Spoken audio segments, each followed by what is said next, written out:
చూసుకుంటే రాష్ట్ర భవిష్యత్తు కోసం కూటమి ప్రభుత్వం ఒక పక్క, గత ప్రభుత్వాలు మేము సంక్షేమాలు ఇచ్చారని వాళ్ళు అంటున్నారు. అప్పుడు 9 అయితే ఇప్పుడు 6 పథకాలు, దీంతో పాటు డెవలప్మెంట్. నిజంగా రియాలిటీ ఎలా ఉంది సార్? పర్లేదు అనిపిస్తుందా? మీ అభిప్రాయం ఎలా ఉంది? అందరికీ నమస్కారం అండి. గత ప్రభుత్వం కూడా సంక్షేమాలు ఇచ్చింది. కాకపోతే ఈ ప్రభుత్వం అభివృద్ధితో కూడిన సంక్షేమాలు ఇస్తుంది. అభివృద్ధి ఒక కన్ను, సంక్షేమం ఒక కన్ను లాగా ఈ ప్రభుత్వం పనిచేస్తుంది. మన జగన్మోహన్ రెడ్డి గారు కూడా ఒక దోవ చూపించాడు సంక్షేమ పథకాలు ఎట్లా చేయాలి అని. ఈ ప్రభుత్వం ఏంటంటే అవి కూడా ముందుకు తీసుకెళ్తూ ఇంకో కన్నుతో అభివృద్ధి కూడా స్టార్ట్ చేసింది. మనకి అమరావతి అనే రాజధాని నెంబర్ 1గా కడతారు, నో డౌట్. మీ అందరికీ తెలియజేసేది ఏంటంటే ముఖ్యంగా తిరుమల అబ్జర్వ్ చేయండి. వైసీపీ నాయకులు, ప్రముఖ నాయకుడు అంబటి రాంబాబు గారు తిరుమలలో భోంచేసి ఇంతటి భోజనం, ఇంత నీట్నెస్ నేను ఎక్కడా చూడలేదన్నారు. అలాగే మన మాజీ ఎక్స్ మినిస్టర్ రోజా గారు వైకుంఠ ఏకాదశి నాడు తిరుపతి వెళ్ళి అసలు ఎంతమందిని ఎలా కంట్రోల్ చేశారని మాకే అర్థం కాలేదు, దర్శనం బాగా జరిగింది అని చెప్పారు. కాబట్టి ఏంటంటే ప్రజలు సంక్షేమం కోరుకుంటూ అభివృద్ధి కూడా వాళ్ళు ఎదురు చూడాలి. కాబట్టి నెక్స్ట్ టైం కూడా కూటమి ప్రభుత్వం వస్తే బాగుంటుంది. ఉన్నట్లయితే ఒక పక్క ఇంకా వేరే విషయాలు, సామాన్యులకు సంబంధించిన అంశాలు చాలా ఉన్నాయి. దీనికి సంబంధించి ఏదైతే రాష్ట్రంలో అభివృద్ధికి సంబంధించి అయితే పదే పదే లడ్డూ విషయం కానివ్వండి, లేకపోతే అరవా శ్రీధర్ గారు ఆయన ఏదో పార్టీలో ఉన్నారు కాబట్టి జనసేనలో ఆ మహిళలను వేధించారు, ఇవే అంశాల మీద ఎక్కువ ఫోకస్ చేస్తున్నారు. పరిపాలన అంశాల మీద ఉంటే బాగుంటుంది అంటారు. మనకి ఉన్న అదృష్టం ఏంటంటే ప్రపంచం గర్వించదగ్గ నాయకుడు చంద్రబాబు నాయుడు గారు మన ముఖ్యమంత్రిగా అయ్యారు. రాజశేఖర రెడ్డి గారు కొన్ని పథకాలు తెచ్చారు. ఆరోగ్యశ్రీ కానీ, విద్యాలకి ఫీజు రియంబర్స్మెంట్ కానీ, అలాగే ఫస్ట్ సంక్షేమ పథకం అనేది బిగిన్ అయింది తెలుగుదేశం పార్టీ 2 రూపాయల కిలో బియ్యం దగ్గర నుంచి స్టార్ట్ అయింది. అలాగే అప్పటి నుంచి మారుతున్న రాజకీయ పరిణామాల ప్రకారం వచ్చిన ప్రతి ప్రభుత్వం సంక్షేమాలు ప్రవేశపెడుతుంది, అమలు చేస్తుంది. జగన్మోహన్ రెడ్డి గారు ఇంకా 4 ఆకులు ఎక్కువ చదివి 10 పథకాలు పెట్టాడు. ఈ కూటమి ప్రభుత్వం కూడా 15 పథకాలు ఇస్తుంది. కానీ నేను ఒకటే చెప్తున్నా, ఊరికే దేని గురించి ఆశపడకూడదు. సంక్షేమ పథకాలు అనేది మన డబ్బులతోనే వాళ్ళు ఇస్తున్నారు. ఏ గవర్నమెంట్ తన జేబుల డబ్బులు ఇవ్వదు. కాబట్టి ఓ పక్క పన్నులు పెంచుకుంటూ సంక్షేమ పథకాలు ఇస్తున్నారు. వాళ్ళు చేయాల్సింది ఈ పథకాలన్నీ తీసేసి ఉచిత విద్య, ఉచిత వైద్యం పెడితే మనం ప్రపంచంలో అన్ని దేశాలు గర్వించదగ్గ దేశంగా మన ఇండియా, ముఖ్యంగా మన స్వర్ణ ఆంధ్రప్రదేశ్ బాగుపడుతుంది. కాబట్టి ఈ పథకాలు అనేది మనల్ని మోసం చేయడానికి సమావేశాలకు సంబంధించి బడ్జెట్లో కూడా ప్రవేశపెట్టేటప్పుడు చట్టబద్ధత గురించి కూడా చర్చిస్తామంటున్నారు సార్. కొంచెం అమరావతి చట్టబద్ధత వల్ల చాలా ఉపయోగాలు ఉంటాయి అంటున్నారు. అమరావతి చట్టబద్ధత వల్ల చాలా ఉపయోగాలు ఉంటాయి. ఏంటంటే మనకి సెంట్రల్ గవర్నమెంట్ ఇట్లా కమిట్మెంట్ అయ్యి తన బాధ్యతగా అమరావతిని పూర్తి చేయడానికి సహాయ సహకారం అందిస్తుంది. పార్లమెంట్లో బిల్లు పాస్ అయింది అంటే మనకు చాలా సంతోషం. ఏంటంటే మన స్టేట్ గవర్నమెంట్తో పాటు భుజస్కంధాల మీద నరేంద్ర మోడీ గారు కూడా అది ఫిలప్ చేయాల్సిన అవసరం ఉంది. కాబట్టి మన దానికి చట్టబద్ధత రావాలి. ఫ్యూచర్లో మళ్ళీ ఏదైనా బ్యాలెట్కి సంబంధించి ఓటింగ్ వెళ్ళే అవకాశం ఉందంటారా? ఎలక్షన్ కమిషన్ ఒప్పుకుంటుందా? ఎందుకంటే పారదర్శకత్వంగా ఓటింగ్ ఉండాలనేది వీళ్ళ వాదన. మొదటి నుంచి ఏ రాష్ట్రాల్లో గెలిచినా ఎప్పుడు కూడా ఈవీఎం ట్యాంపరింగ్ల మీద నడుస్తుంది. చర్చలు కానివ్వండి, సమావేశాలు. ఏదన్నా మళ్ళీ బ్యాలెట్ ఓటింగ్కి వెళ్తే ఇట్లాంటిది ఏదైనా జరిగే తక్కువ అవకాశం ఉంటుందా, లేకపోతే ఇదే పెరిగిద్ది ఎక్కువ అవకాశం ఉంటుందా? సార్, ఈ బ్యాలెట్ బాక్సులు ఇవన్నీ ఒక గుర్తుకేస్తే అన్నీ ఒకే గుర్తుకు వెళ్తున్నాయి, వేరే గుర్తులు వేశారు. ఇవన్నీ ఏంటంటే డ్యాన్స్ రాని వాళ్ళు నేలని నిందించినట్టు అనమాట. ఇప్పుడు ఏంటంటే ప్రజల నుంచి వ్యతిరేకత వచ్చింది. జగన్మోహన్ రెడ్డి గారు 151 సీట్లు గెలిచారు, 11 సీట్లకు వచ్చారంటే ప్రజా వ్యతిరేకత విధానాలు. జగన్మోహన్ రెడ్డి గారు పక్కనున్న కూటమి వాళ్ళు చేశారు. కోటరీ వాళ్ళు, వాళ్ళ తండ్రి రాజకీయం ఆయన చేద్దాం అనుకున్నాడు. కానీ ఏంటంటే ఓవర్ కాన్ఫిడెన్స్ వల్ల నా పథకాలు తిన్నారు కాబట్టి ఓట్లేస్తారు అని అనుకున్నారు. ప్రజలు అమాయకులు కాదు, ప్రజలు చాలా తెలియగల వాళ్ళు.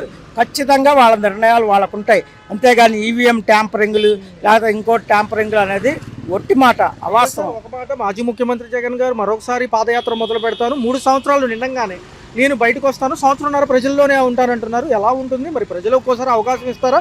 ఓడిపోయిన చోట గెలవాలి అంటున్నారు కదా ఆయన కూడా. ఒక పక్క సార్, పాదయాత్ర చేస్తే ముఖ్యమంత్రి అవుతాడు అనుకుంటే ప్రతి తండ్రి పాదయాత్ర చేసి వాళ్ళ పిల్లలకి ఉద్యోగాలు, పెళ్ళిళ్ళు చేయగలుగుతాడు. పాదయాత్ర వల్ల ఏమీ ఉపయోగం ఉండదు. అది ఫిట్నెస్ కోసం మాత్రమే ఒక యాత్ర. గ్రౌండ్ రియాలిటీ కనపడదు సార్. ప్రజల్లో చైతన్యం రావాలి సార్. ఉన్న గవర్నమెంట్ను ఓడించాలి అనే ధ్యేయం ఉండాలి. కానీ ఎవరు ఏ పాదయాత్రలు చేసినా, రిక్షా యాత్ర చేసినా, సైకిల్ యాత్ర చేసినా ఏమీ ఉపయోగం ఉండదు. ఒక మాటలో 2029కి సంబంధించి ఎవరైనా యంగ్ లీడర్స్ రావచ్చు అంటారా? లోకేష్ గారు, పవన్ గారు, ఇటు పక్క ఎలాగో మాజీ ముఖ్యమంత్రి గారు ఉన్నారు కాబట్టి సీఎం చంద్రబాబు గారు వయసు రీత్యా చూసుకున్నా ఏదైనా ఫామ్లో ఉండొచ్చా వీళ్ళకి సీఎం పదవులు? మన అదృష్టం ఏంటంటే జగన్మోహన్ రెడ్డి గారు 45 ఏళ్ల లోపు వాళ్ళే, చంద్రబాబు నాయుడు గారు 75 ఏళ్ళైనా 17 ఏళ్ల కుర్రాడుగా పనిచేస్తారు. వాళ్ళకన్నా యంగ్ లీడర్స్ ఎవరు రారు. తర్వాత కూటమి ప్రభుత్వం 6 పథకాలు, అందులో కూడా వాలంటీర్ సెక్షన్ లేకపోయినా కూడా సచివాలయం స్టాఫ్ని అటాచ్ చేశారు. 1వ తారీఖు పెన్షన్ కాడి నుంచి వరుస పెట్టి వచ్చే రేషన్ కానివ్వండి, మిగతాయి తల్లికి వందనం పేరుతో ఇచ్చినవి కానివ్వండి గతంలో, ఇవన్నీ పర్లేదు, అర్హులేనా? విధానం ఎలా ఉంది చూసుకున్నట్లయితే సచివాలయంలో ఏదైనా ఇన్ఫర్మేషన్ కావాలన్నా, కాగితం కావాలన్నా ఎలా ఉంది? స్పందిస్తున్నారు. గతంలో ఎలా ఉండేది సార్? అప్పుడు ఎలా ఉండేది? అది కొద్దిగా టైట్ గా ఉండేది. ఇప్పుడు పర్లేదంటారా? సామాన్యుడికి పనులతో పాటు ఇవన్నీ పర్లేదా? రోడ్లు, నిత్యావసర సరుకు ధరలు, మరి ముఖ్యంగా రోడ్లు బాగున్నాయి. గురించి ఏమంటారు సార్? ఒక మాటలో కొంచెం డెవలప్ చేస్తున్నారు కాబట్టి కొంచెం సమయం ఇవ్వచ్చా? అది అమరావతి అనేది రైతులకు సంబంధించింది బాగా. రేపు పిల్లల భవిష్యత్తు బాగుంటుందండి. ఒక 10-15 ఏళ్ళు అడుగుతున్నారు సరే, ఒక 10 ఏళ్ళను చూడాలి కదా మనం. 2 సార్లు చూస్తే బాగుంటుంది. మరి మాజీ ప్రభుత్వంలో మాజీ ముఖ్యమంత్రి గారు నేను పాదయాత్రగా వస్తాను 3 సంవత్సరాలు అవ్వగానే అంటున్నారు, సంవత్సరంన్నర పాటు ప్రజలతో ఉంటానంటున్నారు. మరి ఆయన వైపు అయినా ఉంటారా? అయ్యే జరగవండి. చూసారంటారా ప్రజలంతా? చూసారు. ఒకసారి అవకాశం చూస్తారు. రెండోసారి చూడరు సార్. పదే ఎందుకని అయితే లడ్డు విషయం తీసుకొస్తుంది మాజీ ప్రభుత్వాలు, లేకపోతే కనుక జనసేన ఎమ్మెల్యే కోడూరు నియోజకవర్గం అరవా శ్రీధర్ గారి టాపిక్, ఇంకా మిగతా పనులు ఏమి లేవు అన్నట్టుగా ఎందుకు అదే రిపీటెడ్గా వాటినే లేవనెత్తుతున్నారు? అది పర్సనల్స్ ఏదైనా ఉంటే కమిటీ చూసుకుంటుంది. ఇటుపక్క ఏమో ఆల్రెడీ జరిగిందని సిబిఐ సిట్టు విచారణలో తేలుతున్నాయి. ఎందుకు అదే రిపీటెడ్గా ఉంటున్నాయి? సామాన్యుడికి ఇంకా పనులు లేవంటారు, అయ్యే చూడాలి. పనులు అంటే డెవలపింగ్ దీనిలో బాగుంటుంది. పోయిన ప్రభుత్వంలో ఏం లేదు, ఈ ప్రభుత్వం బాగుంది, చాలా బాగుంది. నేను వస్తే ఊరుకోను, నేను వస్తే అందరూ లోపల వేస్తానని ఆయన ఇంకా అంటున్నారు. ఎందుకంటారు పాపం మాజీ ముఖ్యమంత్రి? అదేం కాదు, అవన్నీ ఒత్తి మాట. అలా ఉంది సార్. కొంచెం రియల్ ఎస్టేట్ ఏమైనా కదిలినట్టు అనిపిస్తుందా? రేట్లు ఎలా ఉంది? బాగా కదిలింది. పర్లేదు సార్, గతంతో పోల్చుకుంటే టోటల్గా ఎలా ఉంది సార్? ఒక మాటలో 2029 కూడా ఇలాగే ఉంటే ఇక్కడ ఇలాగే చేసుకుంటూ వెళ్తే ఎలా ఉంటుంది? ఇలాగే ఉంటుంది, బాగుంటుంది. అంటే ఏం లేదు సార్, జనరల్గా అభివృద్ధి వైపు అంటుంది. గతంలో కూడా పథకాలు ఉన్నాయి, ఇప్పుడు కూడా 6 అంటున్నారు. కానీ జనం చూస్తే పనులు లేవు, వ్యాపారాలు డల్గా ఉన్నాయి, చాలా మందికి అందట్లేదని ఒక వాదన. అసలు ఇలా నిజంగా ఎలా ఉంది సార్? నిజంగా సంక్షేమాలకు అరుగులేనా జనం? అమరావతి గురించి ఏమంటారు సార్? రియల్ ఎస్టేట్ ఏమైనా పెరిగినట్టు కాబట్టి అమరావతి వచ్చిన తర్వాత బాగుంది కదండి. పర్లేదంటారు సార్? కొంచెం కదిలినట్టేనా? ఎలా ఉంది సార్? అభివృద్ధితో పాటు సంక్షేమాలు అంటున్నారు మరి ప్రభుత్వాలు, మరి ఖజానా లోటు అయిద్దా? అమరావతి అయితే అప్పుడు అభివృద్ధి అవుద్ది. ఇంకా ఈ దావోస్ కంపెనీలు అంటున్నారు, పదే వారంటూర్లు అంటున్నారు, వెయిట్ చేయడం తప్పలేదంటారా? తప్పలేదు. 10-15 ఏళ్ళు అంటే అంత ఓటుకుంటుందా జనాలు? అంత దా టైం పనికి స్పీడ్గానే వర్క్లు అవుతున్నాయి కదండి, ఇంకా తొందరగా నవ్వచ్చు. అలా ఉంది సార్. ఒక పక్కేమో లడ్డు విషయం, లేకపోతే అరవా శ్రీధర్ గారి విషయం, జనసేన ఇదే కనపడుతుంది. కానీ పాపం నిజంగా సామాన్యులు పట్టించుకున్న లేరని కొంతమంది అంటున్నారు. అవును, ఎంతే బీ గొడవే కదండి. వాళ్ళని ఇల్లు వాళ్ళు తిట్టుకోవడం తప్పితే ఇంకోటి లేదు. వైసీపీ వాళ్ళు అయితే అచ్చంగా అదే కోలా మాట్లాడితే వారం 10 రోజుల నుంచి ఇదే హడావుడి సార్. పేపర్లో వేరే న్యూస్ రావట్లేక మేము వస్తే ఎట్లా ఉండదు, మేము వస్తే అంత చూస్తాము, ఇవే ఉంటున్నాయి అసలు. రాజకీయంగా అంత గొడవలే కానీ వేరే మంచి అభివృద్ధి చేద్దాం, ఈ చేద్దాం కలిసి కట్టుగానే ఆవిడ పట్టించుకోవట్లేదు. ఏమంటున్నారంటే తన పరిపాలన అంశాలు తప్పులుంటే చెప్పండి, మళ్ళీ కరెక్ట్ చేసుకుందాం. కానీ అంతే కదండి మరి. నేను జగన్ నేను వస్తా అంత చూస్తా, వెళ్ళిపోయిన వాళ్ళని కూడా ఎక్కడున్నా కూడా పిలిపించుకొచ్చి పక్క తెచ్చుకుంటా అవన్నీ. అది సార్ ఇవన్నీ దేనికి? కక్ష రాజకీయాల్లాగా ఉంది. కానీ పరిపాలన చేద్దాం, పోనీ అతను బాగానే చేస్తాను, మనం కూడా సహకరిద్దాం అన్నది లేదు. అది డిజిటల్ బుక్ ఉంది అంటున్నారు వీళ్ళు, మళ్ళీ ఏంటి సార్? అవన్నీ ఉట్టిదేలేండి. నోరు ఇప్పుడు ఈ కంపెనీలు కానీ విశాఖపట్నం కానివ్వండి, ఇటు అమరావతి కూడా డెవలప్ అయితే ఇటు ఇండస్ట్రీలు కానివ్వండి ఎలా ఉంటుంది? కొంచెం రేపు 25-30 ఉద్యోగాలు చేసుకోవచ్చు. బ్రహ్మాండంగా అంత పెద్ద ఫ్యాక్టరీ పెట్టినప్పుడు కొన్ని లక్షల మంది అవసరం అవుతారు, ఉద్యోగాలు వస్తాయిగా. అంటే 20 లక్షల ఉద్యోగ కల్పన బాధ్యతగా తీసుకున్నాం కాబట్టి ఇప్పుడు మేము పోరాడుతున్నాం అని వాళ్ళు కూడా అంటున్నారు. మరి హైదరాబాద్ డెవలప్ అయింది. ఇప్పుడు ఎంతమంది అంటే ఇంటికి ఒకళ్ళని హైదరాబాద్లో ఉంటున్నారు. మా అబ్బాయి ఉన్నాడు ఇప్పుడు హైదరాబాద్లో చేస్తున్నాడు, మా అమ్మ హైదరాబాద్లో చేస్తున్నాడు. డెవలప్ అవ్వబట్టే కదా. పరిపాలన అంశాల మీద ఫోకస్ చేసి నిజమైన అర్హులు పథకాలు ఇచ్చి మిగతా వాళ్ళకి కొద్దిగా పక్కన పెట్టినా పర్లేదు, ఇల్లు కూడా ఇవ్వమంటున్నారు సార్. టిట్కో ఇల్లు కానివ్వండి, ఈ ప్రభుత్వాల ఇల్లు, ఇవన్నీ అమల్లోకి వస్తే పర్లేదు, బాగానే ఉంటుంది. బాగుంటుందండి. మరి నిరుపేదలకి అందితే బాగానే ఉంటుంది కదా. 2029 ఎలా ఉంటుందంటే యంగ్ లీడర్స్ ఏమైనా ఫామ్లోకి రావచ్చు? లోకేష్ గారు, పవన్ కళ్యాణ్ గారు, మాజీ ముఖ్యమంత్రి ఎలాగో బరిలో ఉంటారు. వస్తారండి. ఎందుకంటే చంద్రబాబు నాయుడు ఏజ్ అయిపోతుంది కాబట్టి ఇక నెక్స్ట్ వీళ్ళదే రాజ్యం. అంత యంగ్ జనరేషన్ వస్తుంది. లోకేష్ కూడా బాగానే చదువుకున్నాడు కాబట్టి అతను వెళ్ళి అందరితో మాట్లాడి అన్ని కంపెనీలు కూడా తేవడానికి బాగా ఇది చేస్తున్నాడు, కష్టపడుతున్నాడుగా. కొంచెం బాగుంది. టైం ఇస్తే బాగుంటుంది అంటారు. నెక్స్ట్ బాగుంటుంది సార్, ఇంకేం లేదు. అంటే వచ్చే ఈ పెన్షన్ రేషన్ పర్లేదా? ఇంటి వరకు వస్తున్నాయా? వస్తున్నాయండి. ఇబ్బంది లేకుండా తెచ్చుకుంటున్నారు తెచ్చుకుంటున్నాం. మేడం? అప్పుడేమో 9 పథకాలు ఉన్నాయి, ఇప్పుడేమో 6 పథకాలు. మరి ఎలిజిబిలిటీ ఉందా? పర్లేదా? తల్లికి వందనం కానివ్వండి, అలాంటివి ఏమి లేవు మాకు. పుట్టి పింఛన్ ఒకటే వస్తుంది. గ్యాస్ సిలిండర్లకి డబ్బులు అన్నారు, ఏమన్నా వేసారండి? జనరల్ గా 3కి ఫ్రీ అన్నారు కదా. 2 వేసారండి, 3 ఇలా. అప్పట్లో ఎలా ఉండేది మేడం పథకాలు? 9 పథకాలు అప్పుడు వాలంటీర్లు వచ్చి ఇచ్చేవాళ్ళు కాబట్టి అప్పుడు ఏదన్నా కాగితం కావాలన్న సచివాలయంలో అప్పుడేమన్నా ఇబ్బందిగా ఉండేది? ఇప్పుడే బాగుందంటారు, అప్పుడే బాగుంది. అప్పుడు బాగానే ఉంది, ఇప్పుడు బాగానే ఉందండి. జగన్ గారు ఏమన్నారంటే అప్పట్లో ఈ వ్యవస్థ ఉండేది కాబట్టి ఇంటి వరకు వచ్చేవాళ్ళు, ఇప్పుడు ఏంటంటే కొంచెం వేలు ముద్రలు అన్ని పడుతున్నాయా రేషన్కి వెళ్తే? పడుతున్నాయి, ఒక్కొక్కడి పడతలేదు. డోర్ డెలివరీ ఇచ్చేవాళ్ళు కదా, ఇప్పుడు లగలేని వాళ్ళకి కూడా ఇస్తాం. జగన్ ఉన్నప్పుడే బాగుందండి, ఇది ఇబ్బందికరమే. అది మేడం అంటే కొంచెం లగనేళ్ళు కూడా ఉన్నారు కాబట్టి ముసలి వాళ్ళు కొంచెం తెచ్చుకోవడం ఇబ్బంది అంటారు. ఇబ్బంది. స్టోర్కి వెళ్ళి తెచ్చుకోవాలి, తెచ్చి ఎయ్యరు. 5 కిలోలు బియ్యమేగా నాకు, తెచ్చి ఇవ్వరు, వెళ్ళి తెచ్చుకోవాలి. అంత దూరం. మాజీ ముఖ్యమంత్రి గారు జగన్ గారు మళ్ళీ ఒకసారి పాదయాత్ర స్టార్ట్ చేస్తామంటున్నారు, మరి ఎలా ఉంటుంది అంటారు? మంచి పని, బాగానే ఉంటుందండి. మళ్ళీ ఆయన వస్తే బాగుంటుంది. మళ్ళీ ఆయనే రావాలండి మాకు. ఎందుకంటే అప్పుడు అన్ని అందుకుంటారా ఇబ్బంది లేకుండా? ఇబ్బంది లేకుండా ఇంటికే వచ్చేయి. ఇప్పుడు ఏమంటే అవస్థలు పడాల్సి వస్తుంది. నేను వస్తే మళ్ళీ అంతా కూడా సుఖమంగా అందరినీ సెట్ చేస్తానంటారు. చక్కగా బాగానే ఉంటుందండి, ఆయనే రావాలని కోరుకుంటున్నాం. అప్పుడు ఇబ్బంది ఏం పడలేదు కదా? ఏం పడలా. ఆయన ఏమంటున్నారంటే ఒక 3 సంవత్సరాలు అవనివ్వండి మొత్తం మీద, నేను ప్రజల్లోకి వస్తాను, 1.5 పాదయాత్ర చేస్తానంటున్నారు. మరి ప్రజలు కొంచెం ఆహ్వానిస్తారా ఆయన? ఎందుకు ఆహ్వానించామండి, మంచి పనులే చేసి వెళ్ళారు కానీ కాకపోతే తీసేసారు ఆయనకి, అది రెండోది ఏమి లేదు. మనం చూసుకుంటే మరి నిత్యావసర సరుకుల ధరలతో పాటు మిగతా అంశాలు ఎలా ఉన్నాయి? కరెంట్ ఛార్జీలు కొంచెం ఎక్కువ ఉన్నాయి. ఎక్కువే ఉన్నాయి కదండి. నేను ఒక్కదానికే 300 వస్తుంది. ఒక్కదానికి ఒక టీవీ, ఒక బల్బు, ఫ్యాను. చలికాలమే 300 వస్తుంటే యాసకాలం ఎంత రావాలి? అది ఉచిత బస్సు ఎప్పుడైనా వెళ్ళారా మీరు? ఉచిత బస్సుకి వెళ్తానే ఉన్నాను, వస్తానే ఉన్నాను. కొంచెం కిక్కిరిసి ఉంటుంది అంటున్నారు, ఒక్కొక్క బస్సులో ఉంటుంది, ఒక్కొక్క బస్సులో లేదు, మామూలుగానే ఉంటుంది. నిజంగా పాపం ఆటో కార్మికులు కొంచెం ఇబ్బంది పడుతున్నారు అంటున్నారు. ఫైనల్ గా అంతా బానే ఉంది, అంతా బాగానే ఉంది. జగన్ వస్తే బాగుంటుంది అంటారా? అంతే, ఆయన రావాలి. నమస్కారం. చూసుకుంటే రాష్ట్రంలో కొత్త ప్రభుత్వం వచ్చి 2 ఏళ్ళు అవుతుంది. గతంలో 9 పథకాలు జగన్ గారి హయాంలో, ఇప్పుడేమో 6 పథకాలు చంద్రబాబు గారి హయాంలో. ఎలా ఉంది? పర్లేదు, ఇంటి వరకు వస్తున్నాయి అన్ని? నానా నాకు భలే సంతోషంగా ఉంటుంది. ఎందుకంటే ముసలోళ్ళు ఇటువరకు మూలలో కూర్చో ఉండేవాళ్ళు, ఇప్పుడు వాళ్ళ ముఖాల్లో ఒకలాంటి ఆనందం, సంతోషం. ఎందుకంటారంటే అసలు నేను ఎప్పుడు ఊహించలా ఇంత సంతోషం. మా ముసలోళ్ళు కూడా బతుకుంటే బాగుండేది అనిపిస్తుంది.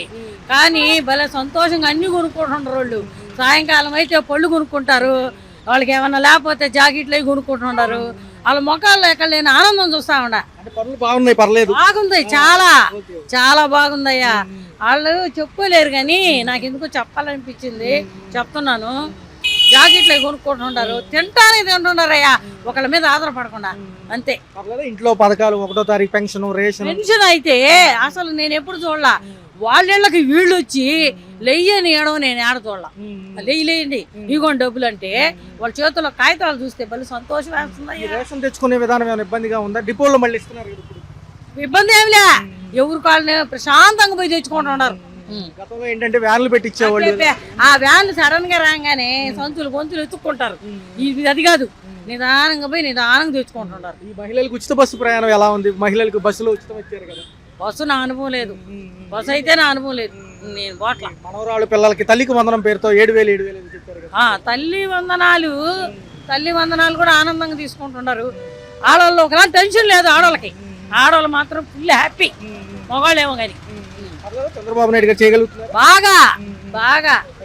పవన్ కళ్యాణ్ గారు ఏమో ఉప ముఖ్యమంత్రి, ఆయన పనితీరు ఎలా ఉంది? సినిమాల నుంచి వచ్చిన వ్యక్తి కాబట్టి పర్లేదు, అన్ని అందుకుంటున్నారు. నాకైతే ఆయనది నాకు పెద్దగా లేదు కానీ చంద్రబాబు వచ్చాక అన్ని హ్యాపీ అయ్యా, సంతోషం అయ్యా. ముసలి ముతక ఆడవాళ్ళు అయితే ఇంకా హ్యాపీ.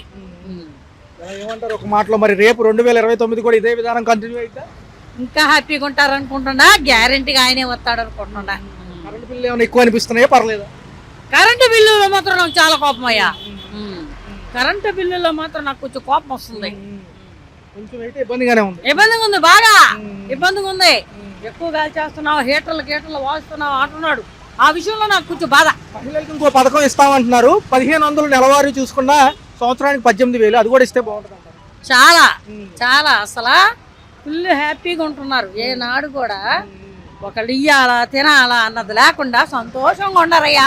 ఎలా ఉంది సార్ వాస్తవ పరిస్థితి? ప్రభుత్వం పోల్చమంటున్నారు అంతే. అంటే ఎవరి అభిప్రాయం వాళ్ళది కదా సార్, ఎలా ఉంటే బాగుంటుంది?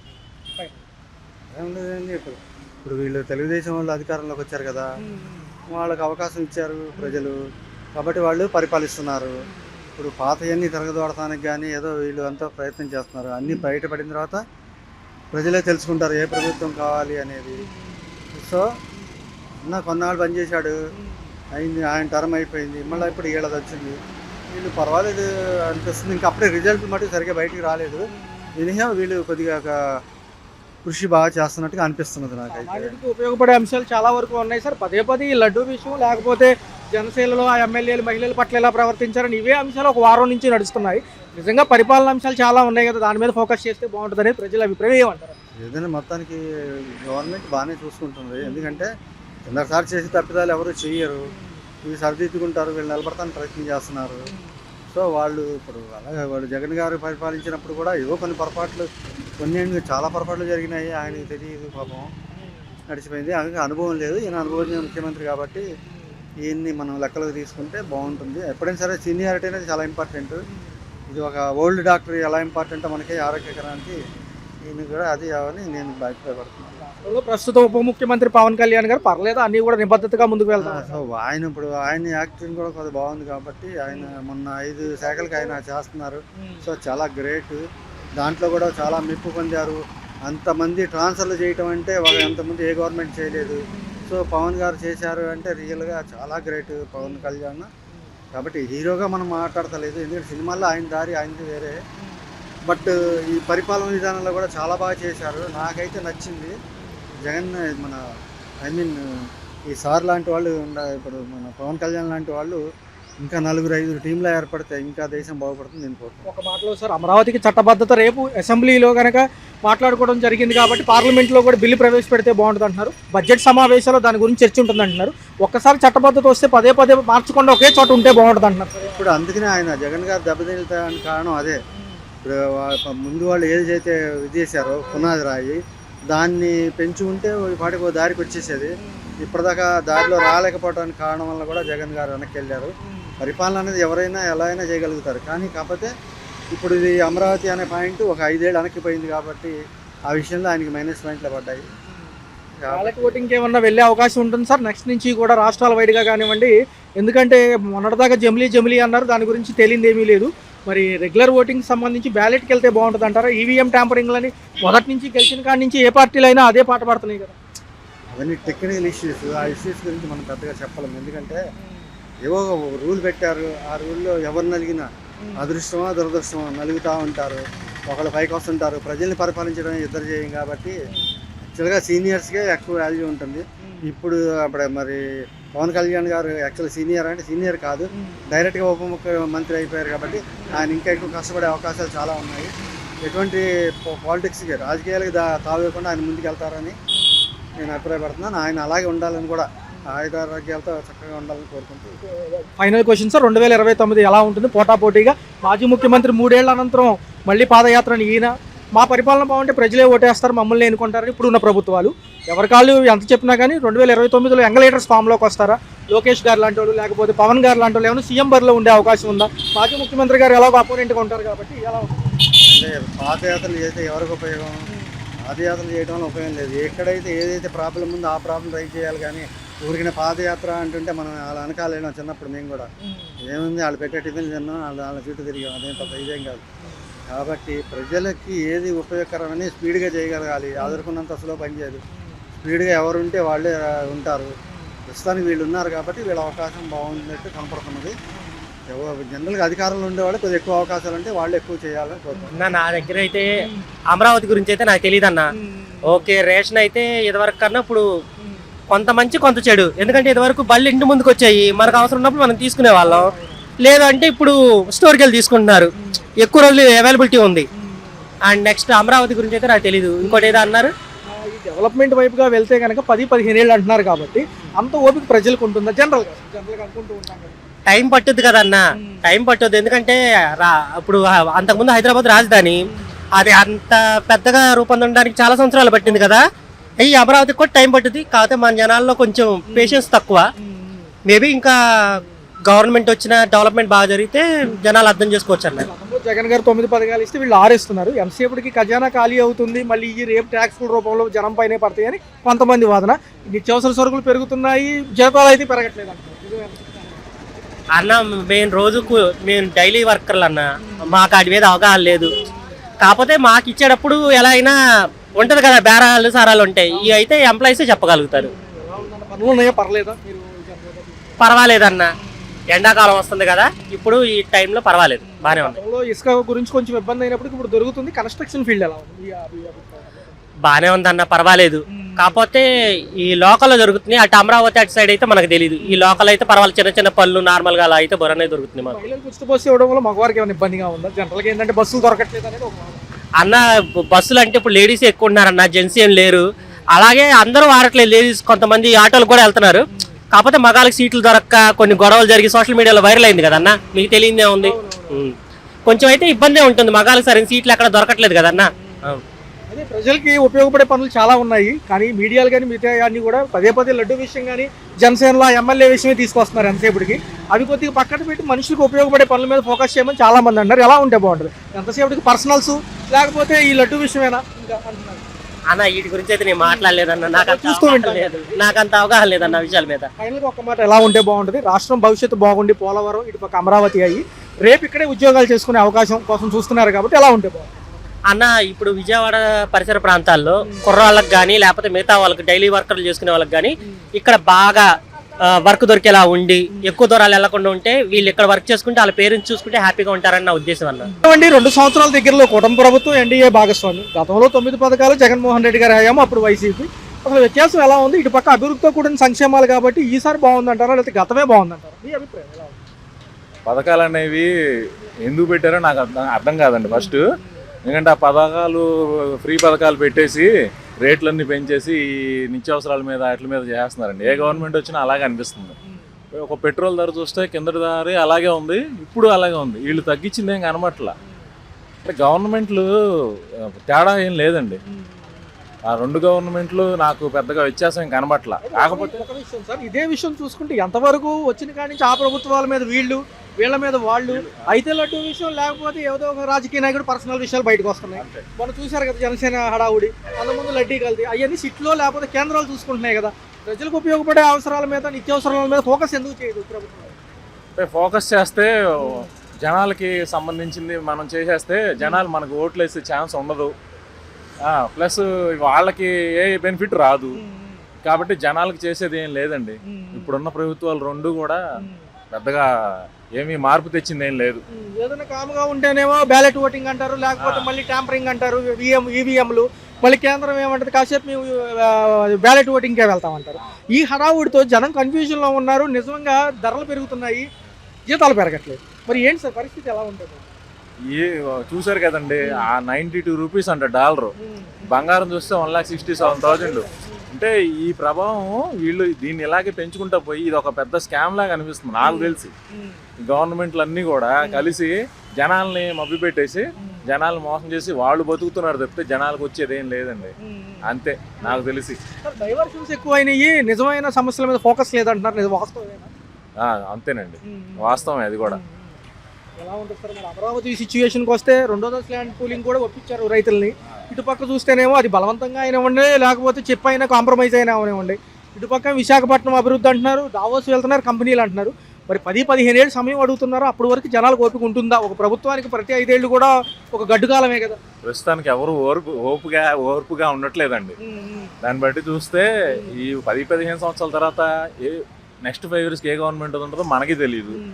ఒకవేళ వీళ్ళే ఉంటే వాళ్ళు అన్నమాట నిలబెట్టుకుంటారు లేదో మనకి తెలియదు ఆ విషయం. సో మనం దేన్ని మనం ఊహించి చెప్పుకోలేమండి. కాకపోతే ఆ గవర్నమెంట్ వచ్చినప్పుడు వాళ్ళు జనాలకి ఏం చేయాలనేది ఖచ్చితంగా చేయగలిగితే ఏదన్నా మనలాంటి మిడిల్ క్లాస్ వాళ్ళు వీళ్ళు బాగుంటారండి. ఏదైనా అంశం దొరికితే ఆయన నేను పాదయాత్రగా వస్తానని మాజీ ముఖ్యమంత్రి 3 ఏళ్ళు గడవంగానే మా పథకాలు బాగున్నాయి, మేము కంపెనీలు తెస్తున్నాం కానీ మా ప్రభుత్వం అని వీళ్ళు. రియాలిటీ అసలు నిజమైన పనులు ఉన్నాయా? జనాలకి వచ్చే ఇన్కమ్ ఆదాయం సరిపోతుందా? వీటి మీద ఎవరు ఫోకస్ చేయట్లేదు. జనాలకు వచ్చే ఆదాయం అసలు ఎవరికి సరిపోవట్లేదు సార్. ప్లస్ ఏంటంటే ఉద్యోగాలు లేవండి, బిజినెస్లు కూడా జరగట్లేదండి. నాకు బస్సులో మొన్న వెళ్తున్నప్పుడు పల్లె వెలుగు బస్సులో ఒక రైతు కనబడ్డాడండి. అతనికి అంతకుముందు ఒక క్వింటా అమ్మితే 10,000 చిల్లర వచ్చేదంట. ఇప్పుడు 3,500 3,800 రావడం కష్టంగా ఉంది. ఇంక ఇలాగే పోతే ఎవరిళ్లలో వాళ్ళు జ్వరబడి దోసుకుంటారేమో, అలాంటి పరిస్థితులు వస్తాయి అంటున్నాడండి ఒక రైతు. ఇన్ఫ్లేషన్ ఎఫెక్ట్కి దారి తీస్తుంది, ఖచ్చితంగా నెల గడిస్తే చాలే అనే స్థాయికి వచ్చేసారు. గతంలో ₹1 సేవింగ్స్ ఉండేది, అది కూడా తీసి వాడుతున్నారు. ఇప్పుడు అసలు సేవింగ్స్ లేవండి. ఎందుకంటే మనల్ని మోడీ మానిటరింగ్ చేశాడు.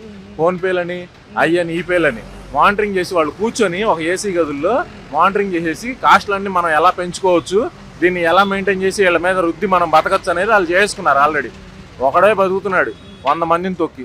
ఇదే జరుగుతుంది. రాష్ట్ర భవిష్యత్తు ఎలా ఉంటుంది మరి? ఈ దెబ్బకి రేపు పనులు ఉంటాయా లేవో కూడా డౌట్గానే ఉన్నాయి. ఉన్నోళ్ళు కూడా మిగుతారేమో ఒక టెన్షన్గా ఉంది.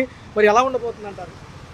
ఇది ఒక ఇది అనేది ఉండదు సార్. మంచి మార్పు అయితే కష్టం అండి. ఎవ్వరికీ ఇది లేదండి ఆలోచన. ఎంతసేపు డబ్బు సంపాదించుకోవడం, ఎవడైనా అదే ఆలోచిస్తున్నాడండి. ఒక హీరో ఉన్నాడు అనుకోండి, ఒక ఫిలిం తీస్తే వాళ్ళు 100 కోట్లు తీసుకోవడం అవసరం అండి. అది మరి టికెట్ రేట్ మనం అంత పెట్టి కొనుక్కొని వెళ్ళడం అవసరమా? అలాగే ప్రతి బిజినెస్ వాళ్ళు అలాగే చూసుకుంటున్నారు. వాళ్ళే బతకాలి. మిడిల్ క్లాస్ వాళ్ళు మామూలు వాళ్ళు ఎవరు బతకడానికి ఛాన్స్ లేదు. అలా ఏదైనా వేచి చూడాల్సింది జనం ఏం జరిగిద్దని తప్ప మనం ఏం చేయలేం సార్. ప్రభుత్వం 2 సంవత్సరాలు, ఇప్పుడు కూడా 6 పథకాలు మహిళలకి బాగా ఎక్కువ శాతం స్త్రీ శక్తి, మహాశక్తి పేర్లతోనే వస్తున్నాయి. డ్వాక్రాకి సంబంధించి కూడా ఏమైనా ఉన్నారు? ఉన్నాం, డ్వాక్రాలో కూడా వచ్చినాయి, మాకు డబ్బులు వచ్చినాయి. 3 గ్యాస్ బండ్లు కూడా డబ్బులు పడినాయి. పెన్షన్ ఇచ్చే విధానం టెన్షన్ మాకేం రాలి. 40 సంవత్సరాల వాళ్ళకి ఇస్తామన్నారు కానీ 65 రావాలంటున్నారు. మళ్ళీ ఒంటరి మహిళ వాళ్ళు ఎలాగే ఉండాలా?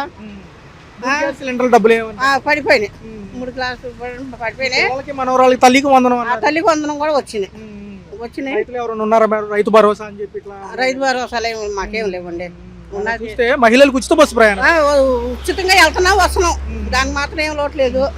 టికెట్ ఎంత కవర్ అవుతుంది? ఎక్కడ ఉంటే కూడా ఏం ఫ్రీ లేదు, బాగానే వెళ్తున్నారు వస్తున్నారు, దానికి మన డౌట్ ఏం లేదు. ఏంటంటే 47 వాళ్ళకి డబ్బులు ఇస్తాను, పింఛన్లు ఇస్తాను అని చెప్పి ఒక్క మాటే కానీ ఇళ్ళకి డబ్బులు కట్టాం. కానీ చంద్రబాబు నాయుడు ఉన్నప్పుడు 6 ఏళ్ళ క్రితము 50,000 కట్టాం. వెనకాల వచ్చిన వాళ్ళకి ఇచ్చారు కానీ మాకు డబ్బులు ఇవ్వలేదు. మాకు కట్టిన ఇల్లు కూడా హౌస్ నెంబర్ సహా మాకు ఇచ్చారు. ఉగాది నుంచి కూడా 5 లక్షల గృహప్రవేశాలు అంటున్నారు. ఏదో లిస్ట్ లో పేరు ఉందండి? ఏమోనండి, మాకు అసలు ఏం చెప్పలేదు. అక్కడికి వెళ్తేనేమో అక్కడికి వెళ్ళండి, మున్సిపాలిటీ ఆఫీస్ కాడికి వెళ్ళండి, కాగితాలు తీసుకొని అంటున్నారు వాళ్ళు. మాకు మాత్రము ఏది పడలేదు, డబ్బులు కట్టిన పడలే, ఇల్లు ఇవ్వలేదు మాకు. ఆయన ఉన్నప్పుడు హౌస్ నెంబర్లు అన్నీ ఇచ్చారు మాకు. ఈయన వెళ్ళారు, మళ్ళీ ఆ డబ్బులు అంటే జగన్ గారు ఇచ్చినప్పుడు ఎక్కడో కొనపడినా మాకు చూపించలా పెట్టలా. అగ్రిమెంట్ డాక్యుమెంట్స్ ఇచ్చారండి? ఊరికే బుక్ ఇచ్చారు, కానీ రిజిస్టర్ చేసినా మాకు ఇవ్వలేదు. అక్కడికి వెళ్ళమంటారు, వెళ్ళి చూపిస్తేనే కదా మాకు ఇచ్చేది వాళ్ళు, మాకేమి ఇవ్వలేదు వాళ్ళు. ఏంటంటే 45 ఏళ్ళ వాళ్ళకి డబ్బులు పడతాయంటే వెళ్ళి సచివాలయం కాడికి వెళ్తే 65 ఏళ్ళకి అమ్మ ఇచ్చేది అని వాళ్ళు అంటున్నారు. మళ్ళీ ఎందుకు చెప్పారో అర్థం కావట్లేదు. 47 వాళ్ళు ఒంటరి మహిళ వాళ్ళకి ఎట్లా పెడతారని కూడా తెలియదు. అదొకటే మాకు బాధగా ఉంది. 47 వాళ్ళకి పింఛన్ ఇస్తాము అన్న వాళ్ళకే ఇవ్వలేదు, ఇంకా రాలేదు అమలు అంటున్నారు వాళ్ళు. మళ్ళీ అంతే, అన్నీ పర్వాలేదు, బాగానే ఉండే. పవన్ కళ్యాణ్ గారు ఉప ముఖ్యమంత్రి, మనకి ఆయన కూడా పర్లేదు, బాగానే ఉండేది. అదేంటో డౌట్ ఏం లేదు. ఏంటంటే ఇప్పుడు 47 వాళ్ళకి పింఛన్ ఇవ్వలేదు, అదే 1500 చొప్పులు ఇస్తామన్నారు కదా, అవి కూడా పడలేదు మాకు, ఇంకేం పడలేదు. ఎందుకంటే ఇప్పుడు ఆ డబ్బులు కూడా మేము కట్టాం, అది 50,000 రూపాయలు కట్టాం, దానికి వడ్డీయే కట్టుకుంటున్నాం. కానీ మాకు ఇల్లు రాలేదు, హౌస్ రాలేదు. ఉన్నప్పుడు హౌస్ నెంబర్లు అన్నీ ఇచ్చారు మాకు. ఇంకొక నెల ఇస్తారనగా ఈ ఎలక్షన్లు వచ్చినాయి, ఈయన గెలిచారు, ఆ మూల పడిపోయినాయి. ఎందుకు ఇది పట్టుకొని చూస్తున్నారు? అసలు రాష్ట్రం డెవలప్ అవ్వాలి, డెవలప్మెంట్ కోసం వీళ్ళు చూడట్లా.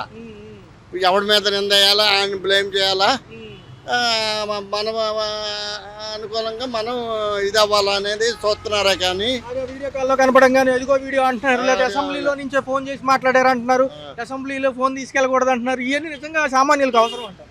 అవసరం లేదు. అవన్నీ ప్రజలకి సంక్షేమ పథకాలు, రాష్ట్రం డెవలప్. నిజంగా ఏమైనా ఉంటే ఆ కమిటీలు ఉన్నాయి కదా, పార్టీ కమిటీలు, వాళ్ళు చూసుకుంటారు కదా, ఇబ్బంది ఏముంది? ఇప్పుడు ఆయన పనితీరు బాగోతే పక్కన పెడతారు. ఇప్పుడు దానికోసం అని చెప్పి పవన్ కళ్యాణ్ లేకపోతే అసలు వాళ్ళు నిజం మనం మనకు అందరికీ ప్రజలందరికీ తెలుసండి. అసలు అసలు వాళ్ళు విమర్శించడానికి సరిపోతారా చెప్పండి? వాళ్ళంతా క్రిమినల్ మైండ్. వైఎస్ఆర్ పార్టీ వాళ్ళంతా క్రిమినల్ మైండ్తో చేస్తున్నారు. వాళ్ళే విమర్శించేది.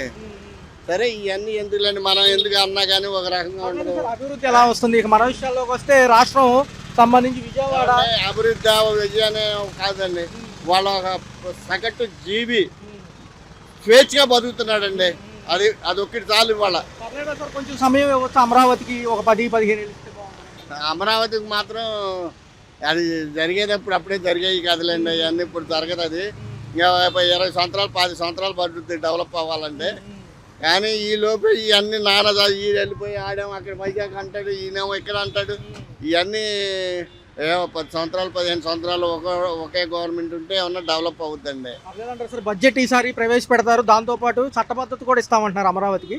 ఈసారి 2 వస్తే ఎవరు వచ్చినా పదే అక్కడ ఇక్కడ కన్ఫ్యూజన్ ఉండదు అంటున్నారు. చేస్తారు, డెవలప్ చేయనీరుగా. అవగాడవాళ్ళు వస్తే డెవలప్ చేయనీరుగా. 3 రాజధాని కాలక్షేమమేగా. ఇప్పుడు ఈయన చంద్రబాబు నాయుడు అక్కడ అమరావతి రాజధాని తెస్తే చంద్రబాబు నాయుడుకి పేరు వస్తుందని వీళ్ళు ఎట్లా చేయనిస్తారు? తమిళనాడు కన్నా ఘోరంగా తయారైపోయింది మన ఆంధ్ర రాష్ట్రం వాళ్ళ.